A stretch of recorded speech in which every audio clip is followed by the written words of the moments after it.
Usa ka pagtuo, usa ka tingog, usa ka katawhan.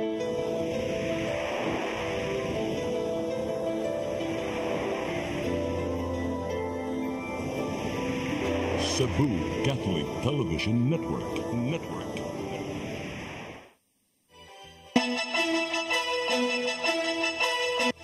Uluhan sa mga balita sa Sayri 47, kani Presidente Rodrigo Duterte gisikop kasong crimes against humanity at tubangon. Unang shipment sa election paraphernalia na dawat na. 27 anyos nga lalaking gibasing lang misunog sa ilang bahay sa Basak Lapu-Lapu, Kasuhan. Lalaki nga nagpabuto og armas ug alarma nga armado kaganyang buntag nadakpa. Sugbo, Kabisayan ug Mindanao, Pilipinas ug katauhan kutob maabot sa tong Sibya sa tibuok kalibutan mayong hapon. Live kita karon sa CCTN Channel 47 ug kini ang tulumanon sa nagunang kasayuran nga angay natong masayran. Ako si Dennis Tabar. Tulumanon sa patas ng mga balita ug opinyon. Ako si Danica Cabales. Kini ang Sayri 47.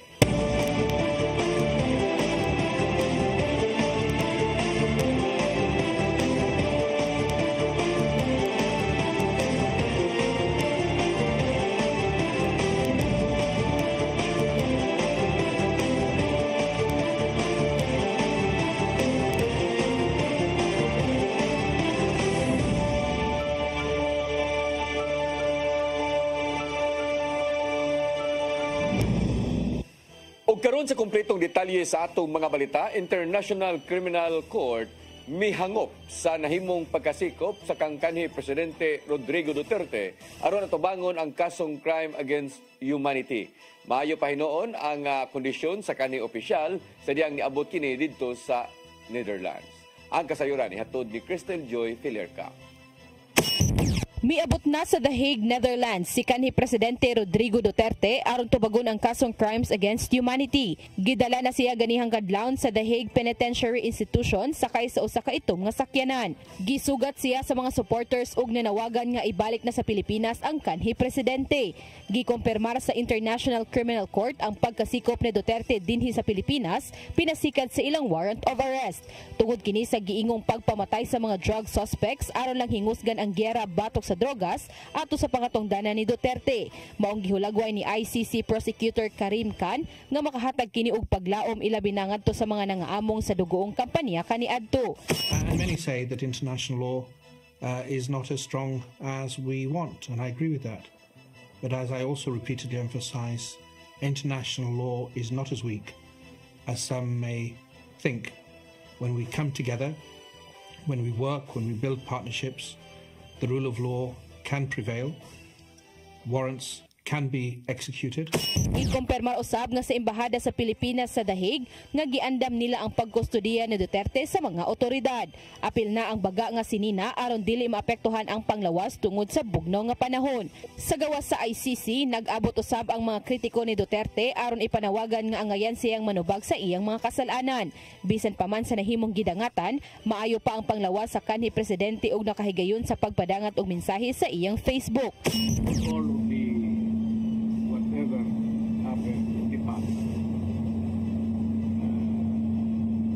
Ako na yung nag-front sa ating law enforcement pati militar. Sinabi ko, I will protect you and I will ako ang managot sa lahat. Niapas usab sa The Hague si Vice Presidente Sara Duterte aron subayon ang kahimtang sa iyang amahan. Makigsabot siya sa mga abogado didto aron mahimuan og dugang panglegal nga lakang. Crystal Joy Filerca, CCTN News. Kani Cebu City Mayor Michael Rama may deklarar nga iyang panguluhan ang oposisyon sa tibuok Kabisayan. Apan gitataw usab nga dili niya kontrahon ng gobyerno bisan pa man sa gidangatan sa nag-endorso sa iyang kandidatura nga si kanhi Presidente Rodrigo Duterte. Ang kasayuran ni hatod ni Gian Navarro.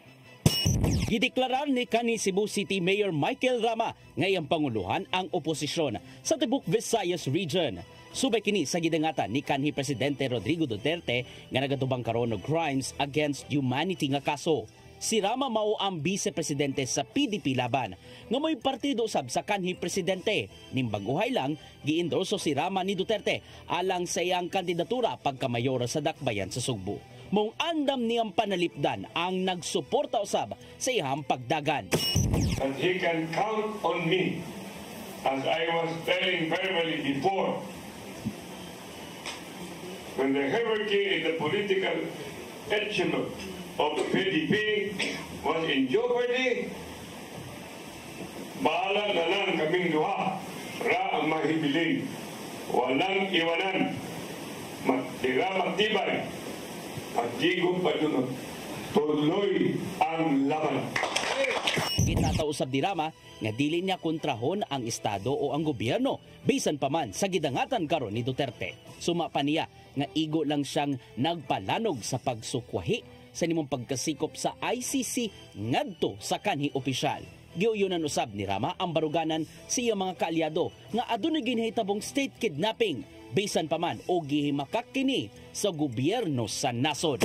Then do not make them take advantage of the situation. Then do something better, because we learned that from before. Why do we have to make them justify? When that thing that occurred now, I have made a statement, it is just like kidnapping and snatching constitute, in my own perception, constructive declaration of martial law. Mong ipaagi niya sa oposisyon ang pagkondenar kay alang ni Rama sa Pilipinas na matod pahimuon ang dagan sa kaso. Gian Navarro, CCTN News.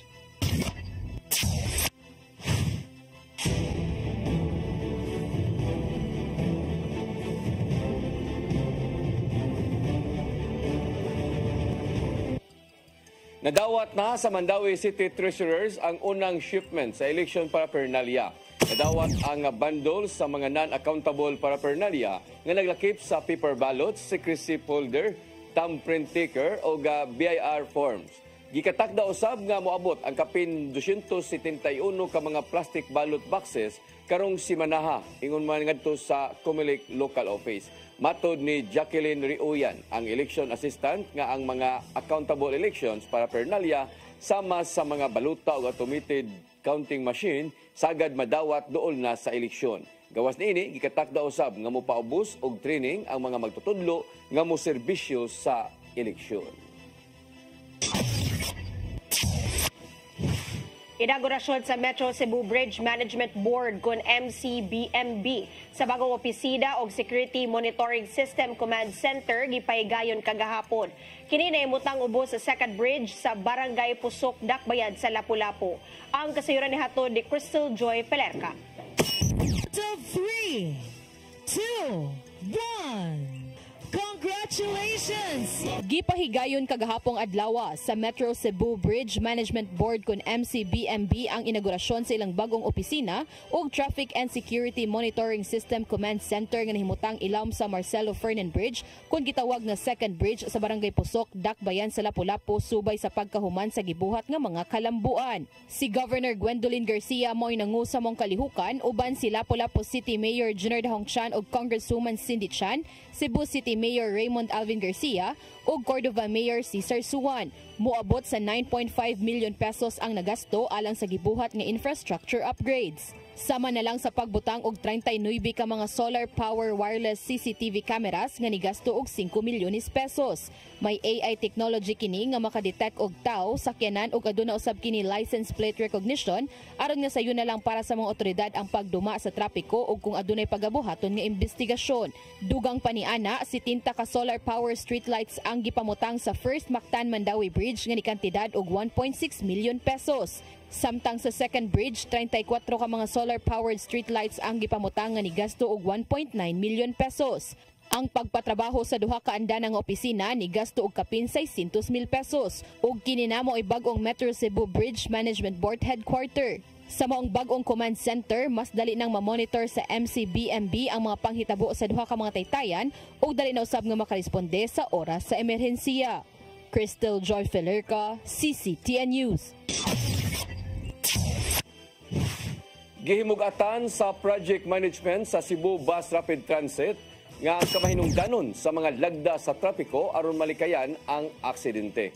Kini ang gitumbok sa konseho sa syudad sa Sugbo human nga nagpakisayod sa mga natalag aksidente sa mao nga karsada. Mahinumduman nga nadasmagan sa mga kung nadasmag sa karsada ang 5 ka mga motorsiklo human gitaod sa CBRT project ang implementers ang curb separator diha sa Osmeña Boulevard. Gitataw sa CBRT project nga head nga si Norvin Imbong nga nasud mismo sa double solid line ang maong matang sa babag maong likayan ang overtaking sa sakyanan. Bisan pa man sa nahimo nga gidangatan, miabag ang project contractor sa nangaangol alang sa financial assistance.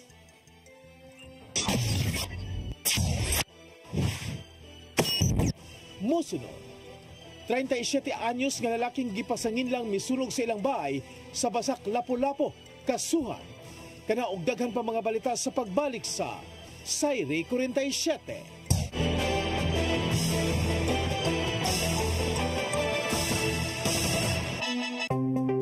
Discover the beauty of the Philippines.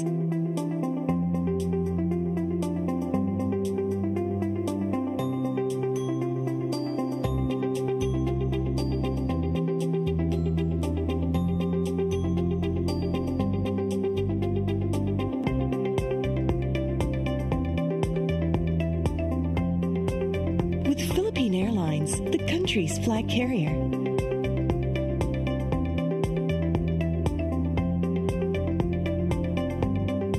The airline that lets you feel the warmth of the nation.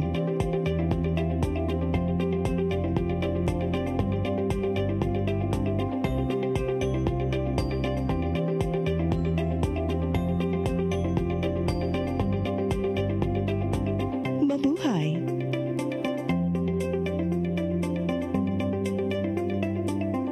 Kaiba sa mga politiko, matagal nang ginagawa ni Ariel Querubin ang ipaglaban tayo. Kahit sariling buhay inaalay. Ngayon, iba ang laban. Pero tuloy ang misyon ni Ariel Querubin, ang ipaglaban tayo. Kung medalya ang sukatan at hindi pera, si Ariel Querubin ang ating bayani na karapat-dapat sa Senado. Pag may Ariel Querubin sa Senado, may bayani tayo sigurado.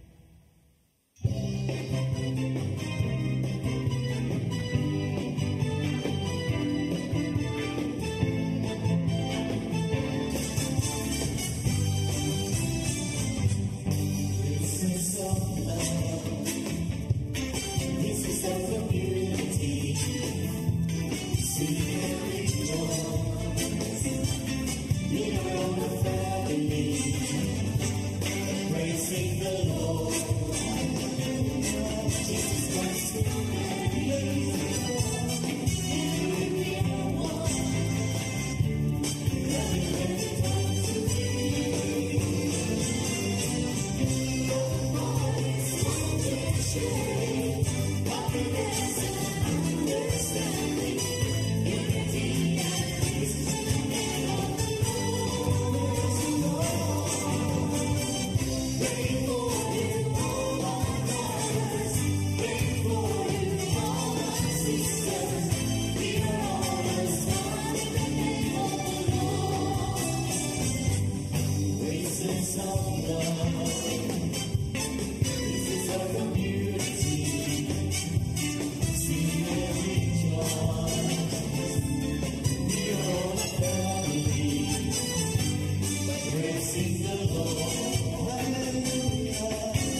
Sala Santa Maria, international concert pianist. Nataho sa siyudad sa Subo ug nakahuman og Bachelor of Music degree sa Batig Piano School sa Subo ug dugang pagtuon sa Juilliard School sa New York. Nakahuman siya master's degree sa Santa Isabel College sa Manila ug gipasinunggan isip Doctor of Music in Music Education sa De La Salle University.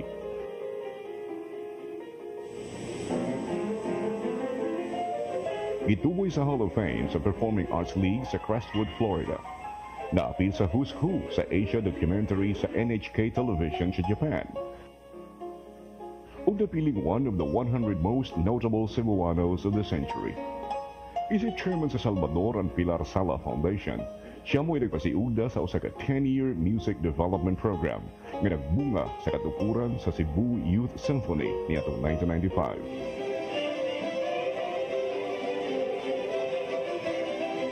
Sa pagkakaroon, iyang gimugna ang bago ug lahing music genre, ang paghiusa sa piano concerto soloist ug usa ka string quartet. Usa sa iyang tinguha mao ang pagpaambit sa katahom sa classical music ngadto sa kalungsuran. Ingrid Sala Santa Maria, garbo sa Subo, Cebuano ni.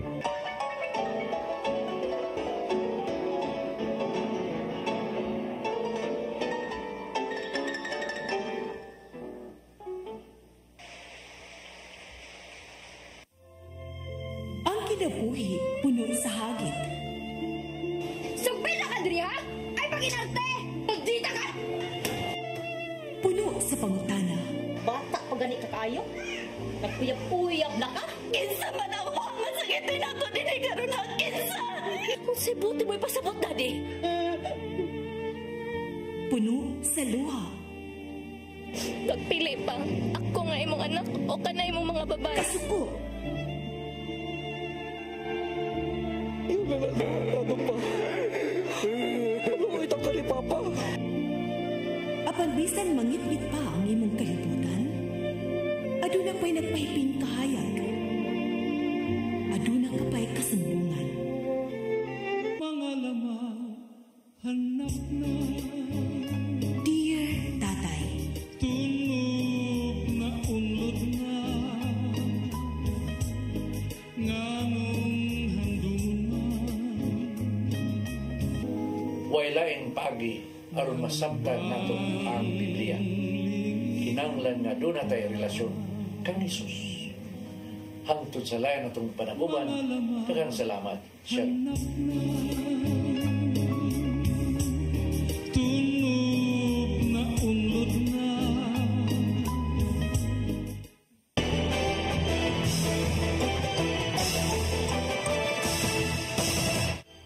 37 anyos nga lalaki gipasangin lang tuyo nga misunog sa iyang panimay diya sa barangay Basak, Dakbayan sa Lapu-Lapu niadtong Lunes pasakaan og kasong arson karong adlaw.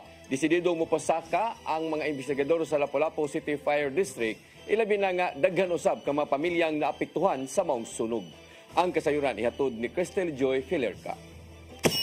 Gikatakdang pasakaan karong adlaw og kasong arson ang 37 anyos nga si Felix Pinotti Jr. o mas giilang bunol nga mo'y gipasangin lang tuyong misunog siyang panimay sa suba masulog barangay Basak, Dakbayan sa Lapu-Lapu ni adtong Lunes, Marso 10 ning tuiga. Kasamtangan na siyang anaa sa custodial facility sa Lapu-Lapu City Police Office, human siya gi-turn over kagahapong adlaw sa mga tanod sa barangay Basak. Mahinumduman nga si Bunol na dakpan kagahapon sa buntag, human kini gipapangita ni Basak Barangay Captain Jasmine Chan sukad pa ni adtong Lunes sa hapon tungod sa mga impormasyon nga nadawat nga gituyo ni ining sunog ang iyang panimay. Ang maong mga pasangil hugtanong gihimakak sa sospek ug matud niyang aksidente ang maong panghitabo. Apan matod ni FO3 Jeffrey Herodiaz, ang fire investigator, nga mopasaka gyud sila og kaso taliwa sa mga alibay nga gihatag ni Bunol, ilabi na nga ubay-ubay ang naapektuhan sa maong sunog. Kanang intention sa iya kung gituyo ba niya o dili or accident ba, is for the courts to find out ra. Pero sa amo nga end, once nga makuha na mo ang ihang kanang person, kami ang mo-file sa necessary case sa iya kay di magini na mo kuno may tan-awon lang nga wa mi pasaka kaso magpasaka gid mi kaso regardless kung unsang iyang alibay. Samtang mato di Police Lieutenant Colonel Christian Torres, ang spokesperson sa LCPO, nga adunay 17 ka mga reklamante ang nibarog aron nga mapasaka ang kaso ug gitambagan na usab nila ang investigador sa Lapu-Lapu City Fire District nga kinahanglang mapasaka ang kaso karong adlaw.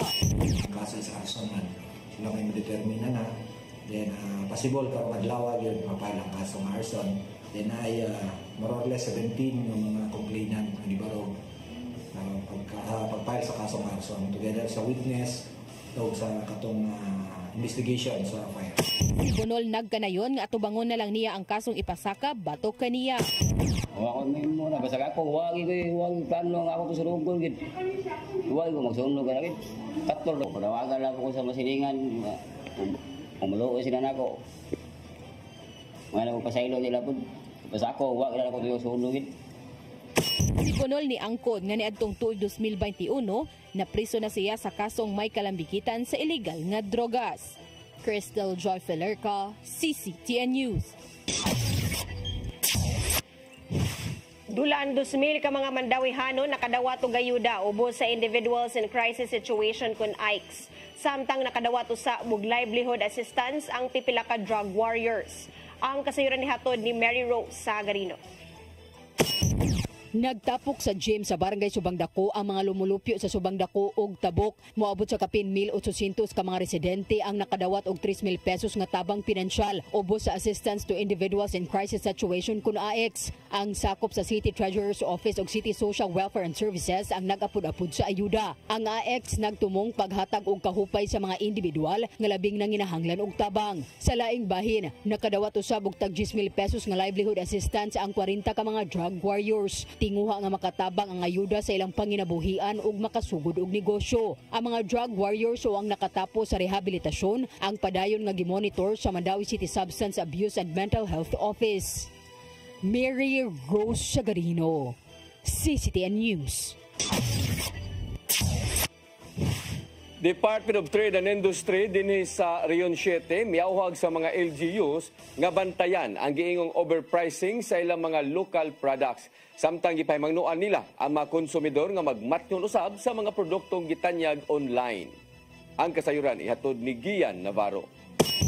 Karong ting bakasyon, lauman ang pagdagsa sa mga turista sa managlayng laaganan, ilabi na dinhi sa Central Visayas. Matod sa Department of Trade and Industry 7, nga usa sa mga sagad nga reklamo nga madawat gikan sa mga bisita, mao ang pagpalabi o paburot sa presyo sa mga lokal nga produkto. Suma pa ni Regional Director Maria Elena Arbon nga dunay dakong responsibilidad ang local government unit aron bantayan ang giingong overpricing sa mga pagkaon ug uban pa. Sila hinuna mag-igo sa mga regulasyong ipatuman ilabi na ngadto sa mga naninda. Kung reliable supply, makasalig ka nga kaning community, ugma na napin maabot, sunod ugma na maabot. Steady, dili mawala from shelves and in the market, steady ng price ana. Samtang usa sa mga gibantayan sa DTI-7 mao ang katungod sa mga konsumidor, ilabi na sa pagpaymo sa mga basic goods ug uban pa mga panginahanglanon. Mong gipaymangnuan ni Arbon ang mga mamalitay nga magbantay pirmi sa mga gipamalit nga produkto, ilabi na sa online kung matinud-anon ba sila sa mong tanyag. Nabantayan hinon sa ilang ahensya nga adunay mga nag-offer og mga produkto nga sukwahi hinon sa ilang saad ngadto sa mga namalit. Things that we do, mga negosyo centers na to, counselors are also doing it, is to educate our consumers, including kita. So kita mailan mo mangganita. So it's really about being aware. Ano pitong gitawag og kabyan and tor. Aron magpabiling wais ang mga mamalitay ug dili mausik ang hinaguang kwarta. Mitambag si Arbon sa mga konsumidor nga timbang-timbangon una ang mga gipamaligya kung sakto ba ang iyang presyo ug maayo ba ang iyahang kalidad. Kanang magpaburot og presyo basig sila ra usa dito so magpaburot sila. But if there are 10 of them competing in that particular area, then dili na sila magpatuyang og burot because nagkan man sila. Ang importante ana is information. Access to information so you would know who is offering the best price for you. Navarro, CCTN News. Bagong traffic scheme sa intersection at tubangan sa kadakong mall sa Mandaue, ipatuman sunod buwan. Intersection box palapdan usab aron masayo ng pagtuyok sa mga sakyanan. Ang kasayuran hatod ni Mary Rose Sagarino. Gisusi kaganinang buntag ang pagtrabaho sa geometric improvement sa intersection sa UN Avenue ug MC Briones Street at tubangan sa Pacific Mall syudad sa Mandaue. Naisbog na ang bagong traffic light ug refuge island alang sa pedestrian. Human niini iisbog ang stoplight sa mga sakyanan aron mapadakan ang intersection box sa tunga. Farther, including that portion farther sad. Ang purpose na niya aron dako siya og turning radius. So kusog na daloy labi na sa dagkong mga truck. Aduna pa usab parte nga simintuhon og magbutang og bagong lane markings. Gibanabana nga mapatuman ang bagong traffic scheme sunod buwan. Sa bagong traffic scheme, himuon ang 4 ka lane ang southbound, 2 ka lane paingon sa Cebu City ug 2 sad ang pa-left turn paingon sa Lapu-Lapu. Ang ruta sa mga sakyanan nga padung sa Konsolasyon ug sa amihanang bahin i-adjust usab aron mas magamit ang taytayan ibabaw sa Butuanon River. Ang traffic scheme gilauman nga makapaluag sa trapiko sa dapit. Dungan sa maong kausaban i-instalar usab ang adaptive traffic light aron ma-detect ang gidaghanon og klase sa sakyanan. With that intelligence put in place no sa system, ibabalanse niya. Kasi titingnan niya yung doon, titingnan niya yung dito, titingnan niya yung sa kabila.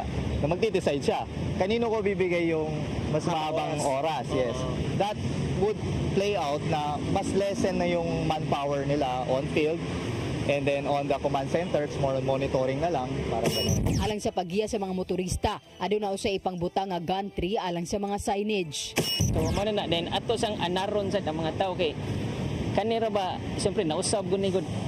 Daghan tag mga ipamutang ani nga mga kaning concrete barricades kay especially to guide you. Anyway, we'll be deploying more personnel dire, especially in Igsugod gud. Mary Rose Sagarino, CCTN News. Nagpabiling maayo ang kondisyon ni Pope Francis human siya gipaubo sa Chiscan. Nasuta sa mga doktor gikan sa x-ray ni Pope Francis nga ni anam-anam na og paglambo ang kahimtang sa iyang baga. Resulta kini sa padayong pagpanambal kung patambal o pagpahuway sud sa tambalanan didto sa Roma. Hinoon layo ra siya. Kung layo na siya sa kritikal nga kondisyon, human nahiaguman ang double pneumonia. Gipaabot na lang sa Vatican City kung kanus ang makagawa sa tambalanan ang 88 anyos nga Santo Papa diin padayon pang gibantayan sa mga doktor. Gingong blast fishing ilawom sa kadagatan sa Cebu City, gikabalakan sa Bureau of Fisheries and Aquatic Resources 7. Gihango pinuon sa ahensya ang inisyatiba sa LGU aron mas mapakusgan ang kampanya Batok Illegal Fishing. Ang kasayuran hatod ni Gian Navarro. Gikasubo sa mga marine advocates, apil na ang bantay dagat sa dakbayan sa Sugbo. Ang laing insidente sa illegal nga pagpangisda ilawom sa kadagatan sa mong dakbayan. Makita sa video gikan sa Cebu City Reef Rehabilitation Initiative ang mga nangagubang reefs tungod sa paggamit og binayo kon blast fishing. Sumapa nila nga gibuhat sa mga mananagat ang paglabay og binayo matag 40 minutos netong adlawng Sabado. Apan nagpabiling blanco amang grupo kung kinsa man ang nagpaluyo sa mong illegal nga binuhatan. Dali hinuon kining gimuan og paagi sa LGU pinagi sa paglusad og investigasyon bahin sa maong matang. The damage has already been done. It takes hundreds of years to undo the damage that you caused. So dili kayo enforcement although mo na dali nga musud sa tunga-una nga enforcement.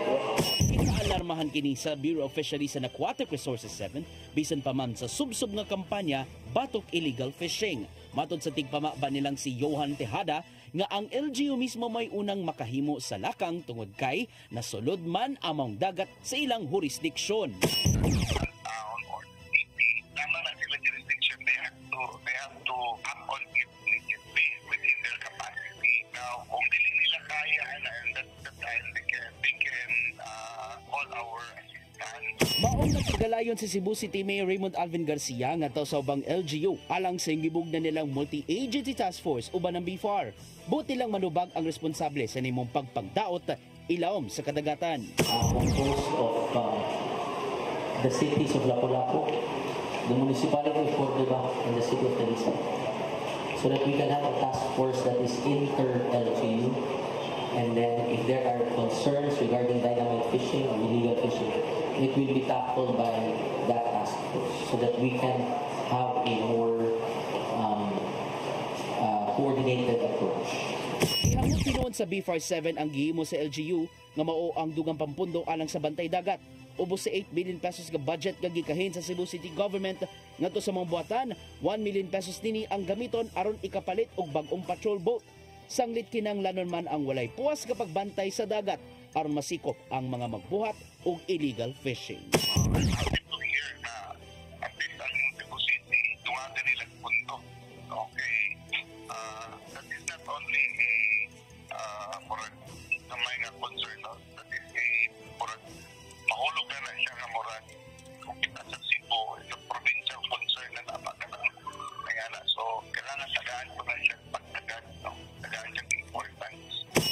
Navarro, CCTN News.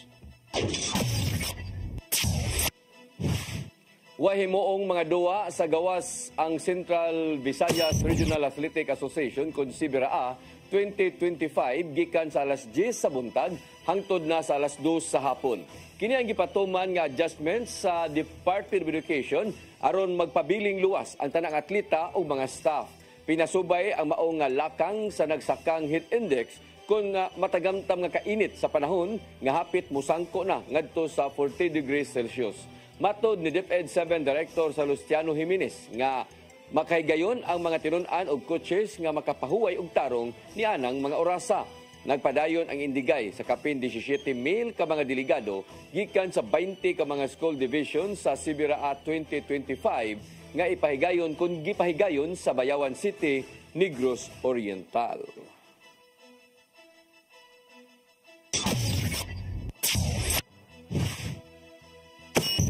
Mosunod, lalaki nga nagpabutol og armas o gialarma nga armado kaganang buntag nadakpan. Kana og daghan pa mga balita sa pagbalik sa Sayre 47.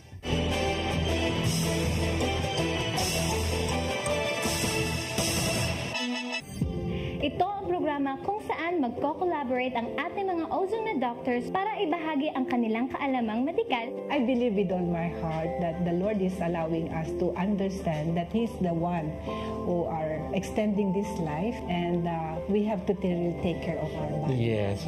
Matag episode, among ipaambit ninyo ang mga healing testimonies. Every day, pag-gising mo, iisip ko kung ilang taon na lang yung nakatagal ko o yung ganun.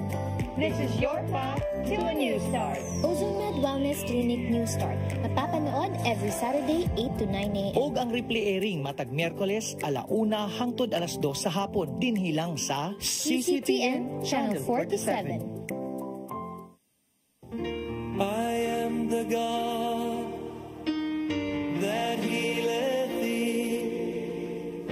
I am the Lord, your healer. I sent my word and healed your disease. I am the Lord, your healer. I am the God that healeth thee. I am the Lord, your healer. I sent my word and healed your disease. I am the Lord, your healer. I am the God that healeth thee. I am the Lord, your healer. I sent my word and healed your disease. I am the Lord, your healer. I am the God that healeth thee. I am the Lord, your healer.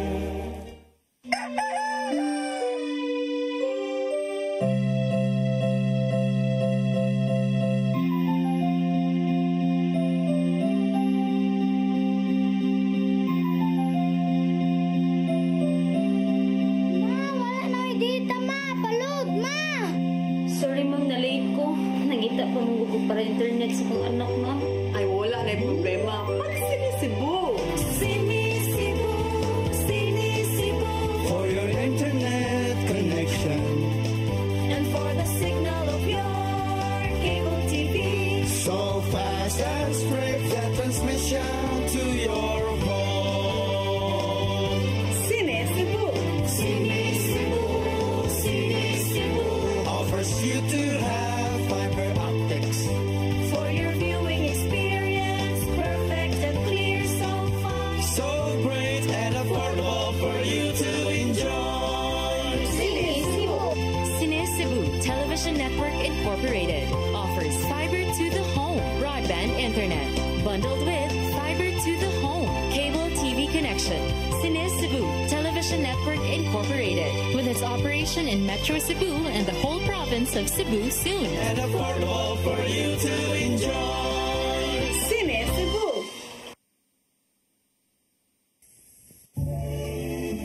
Ben Zubiri, kompositor, artista sa bantawan, pelikula o radyo. Mas nailhan sa ngang iyo karpo. Si Ben Zubiri ang isawat sa way kamatayong awit Matud Nila.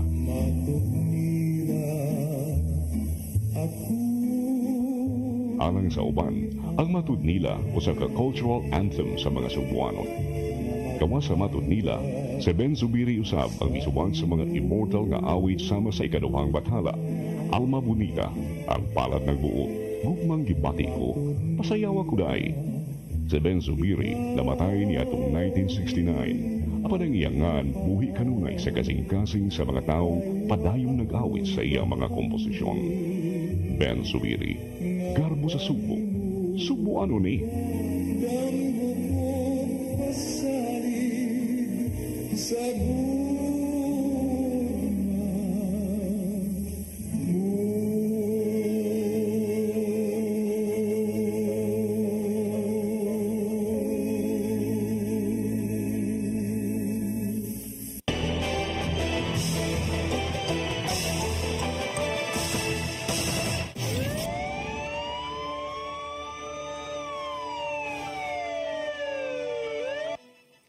Lalaki nga nagpabuto sa iyang armas kagabi sa barangay Kugon Pardo gialarma nga armado kaganinang buntag sa may City Hall Season 2 sa maong barangay. Nadakpan sa mga pulis nga nadistino sa elevated outpost ang nagpatrolya.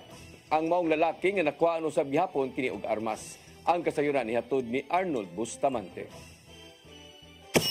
Nabalog sa Inewan Police Station ang 19 anyos nga lalaki human gialarma nga armado sa City Hall Season 2, Barangay Kugon Pardo sa Depe Susugbo, alas 9:30 ng buntag. Ang nasikop gila nga si John G. Alindao Langi, 19 anyos taga sitio Kanipaan, Barangay Basak Pardo, sa Depe Susugbo, di nakuha gikan kaniya ang usa ka kalibre 38 nga revolver. Sa investigasyon sa Inewan Police Station, nagreklamo ang mga suspitsado sa mga residente sa Repit, human ni nga nagpabuto siyang armas. Pagka alas 9:20 sa buntag, bibalik matod pa kini sa mga lugar o gialarma nga armado. Human makit sa mga tao nga nagbitbit og armas. Dali nga miresponde ang duha ka mga pulis nga niadtong tugura. Nagpatrolya sa area nga nadestino sa elevated police outpost nga nabutang sa Kugon Pardo nga sila nga Police Patrolman Agustina Cayetano o Police Patrolman na Jerwin Taylaran. Og malampuso nila ni gipangdakop sigon sa mga mulupyo sa lugar nga giila nga bagi sa mga suspitsado og dili kini mahadlok nga magdala-dala siyang armas gani dunay panahon nga maniun kini sa mga batan-on. Sa investigasyon sa Inewan Police Station nga si Police Master Sergeant Alfredo Macabudbud mibutya nga sigon sa pamahayag sa suspitsado nga nagmaoy matod pa kini tungod kay gibuli siya sa iyang mga barkada. Tugunan ni niuli siya silang balay ug mikuha siyang armas aron bawsa ang mga batan-on nga nagbugal-bugal kaniya. Apan wala matod pa niya kini makit-i nga mahinungdan nga nagpabuto siya sa dala niyang armas makaduha kay gayon. Wala naman ni siya kanang nagmaoy siya ba kay gibuli siya. Gibuli siya sa mga barkada nga kasi plano na manimaos ba kadagang armas siya. O siya kita. Pamaoy siya, pambuto. Ang hepe sa Cebu City Police Office, Police Colonel Enrico Figueroa, nimando siya nga mga investigador sa Inewan nga mohimog background investigation sa suspitsado kung wala ba kini laing kaso nga giatubang. Ang nakuhang armas gidak nang ipaubos kini sa ballistic o cross-matching examination aron pagtandi sa mga kaso sa pusil sa dakbayan ug probinsya sa Sugbo. Kalapasan sa Republic Act 10591 ug Comelec Gun Ban ang atubangon nga kaso sa suspitsado. Arnold Bustamante, CCTV News. Nalandig sa Cebu City Medical Center ang 17 anyos nga lalaki human dunggaba sa makadagang higayon sa usa ka content creator kagabi sa sitio Panagdait, Barangay Ermita ning Dakbayan sa Sugbo. Ang biktima giila nga si alias RR nga nakaangkon og samad dinunggaban sa buko-buko, ulo ug paa gamit ang kutsilyo. Sa investigasyon sa Carbon Police Station nasuta nga selos mga hinungdan nga gidunggab ni Ramine San Nicolas Membrillos alias Menik, 23 anyos, taga Ermita proper ang biktima. Gipangita na sa Carbon Police Station ang sospetsado.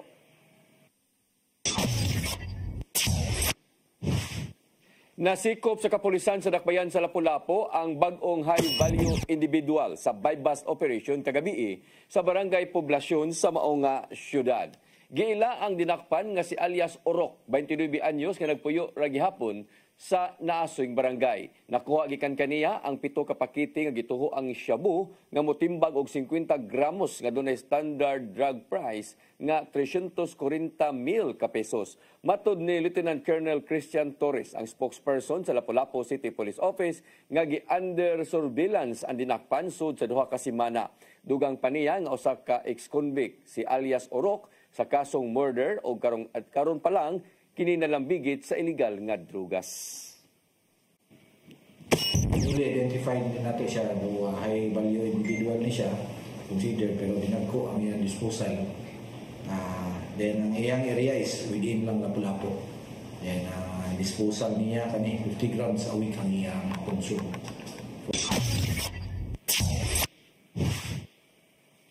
Mao kadto naglangkob sa atong mga balita sa Sayre 47. Ako si Dennis Tabar. Ako si Danica Caballes, sangtod ugma sa inyong paboritong tulumanon. Sayre 47.